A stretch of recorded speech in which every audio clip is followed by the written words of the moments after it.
Thank you. Thank you so much, President. It's been an honor, a privilege for me to be here today in the occasion of the presentation of these two very important reports that show to what extent the members of the European Committee of Regions and Cities feel committed about climate and energy action. Yes, climate change is a silent killer. Yes, in the wealthiest continent in the world, we are not prepared. We are not sufficiently prepared for the impact of climate change that damage the people, that shows to what extent the infrastructures are not prepared, that collapse the urgency services in the hospitals, that makes us close the schools, and the mayors are the frontliners in this response to climate. So yes, we need to work together. We need to develop, to adopt, to join efforts around the adaptation strategy that the Commission wants to adopt in the second half of the year. Yes, I have appreciated a lot the comments coming from different members of this committee underline their engagement, their openness to develop a joint work program to identify 5, 6, 7 big actions with impact. Yes, I appreciate the engagement on how to transform the way we produce and the way we consume energy also at the local level. Yes, I think that different comments have made quite visible the connection between energy and climate action and prosperity and wealth creation and capacity of local municipalities, local regional governments to address the main challenges that they are affording. So yes, we need to work together. The final comment that I would also like to stress, because I think that it's quite moving, is the comments connecting back to biodiversity and the LIFE program. I think that it is quite obvious. I'm a big fan of LIFE program. I think that it has been a very successful program along the years, but it is very obvious that in order to strengthen the capacity, the participation, the ownership of the regions and local authorities in the development of these flexible elements being provided in the MFF, we need to count on this joint efforts, on this discussion. And my sense is that all the ingredients are there to ensure that this 35% of the MFF being dedicated to climate energy, this capacity to ensure that we work along the lines being expressed by the members of this committee can be reflected in the way we improve in these final phases of adoption of the next MFF, the recognition and the certainty on the due participation of municipalities and regions in the national debates on how to invest in our future.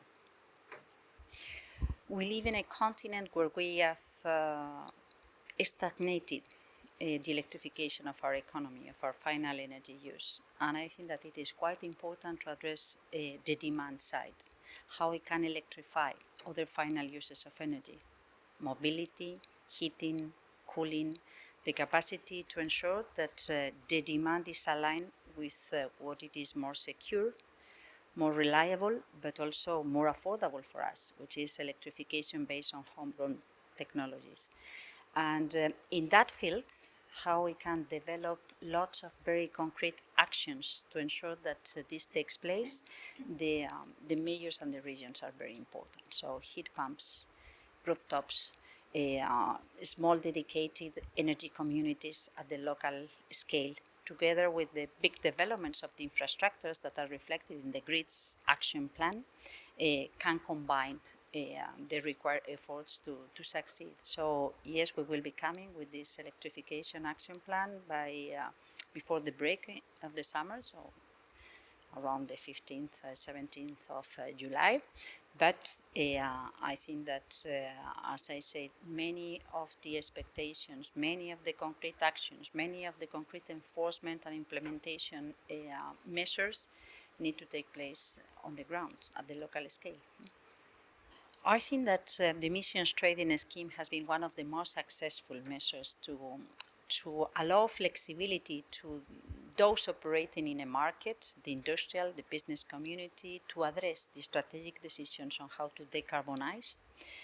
At the very same time, betting on innovation, efficiency, and modernizing the way they produce goods.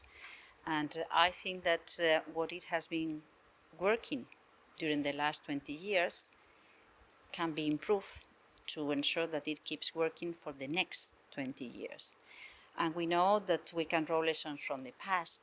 We should ensure how we can perform better.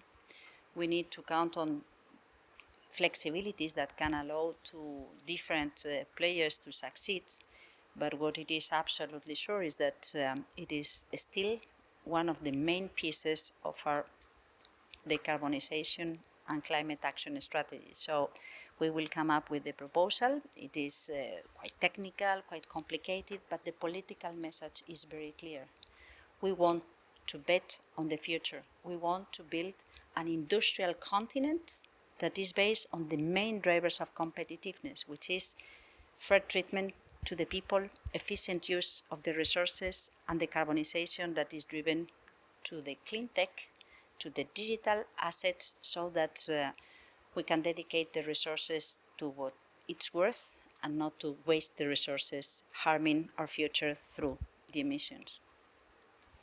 I think that we are in the middle of these final phases of the discussion and interinstitutional negotiation, so it is not my role to prejudge what it is going to be the final outcome. What it is important is to ensure that whatever mechanism we provide in this MFF, that in many cases as the Competitiveness Fund still require further developments, we take into consideration this willingness of cities and regions to be real allies, to be the European voices on the ground, the first connection to the citizens, the first institutional government reference for the citizens if we want to succeed. We are transforming so many things so deeply in such a short period of time that we need not only to be aligned, we need to be recognizable, and we need to ensure that measures have the right answers, have the means to provide adequate responses to the challenges that are being addressed by the citizens.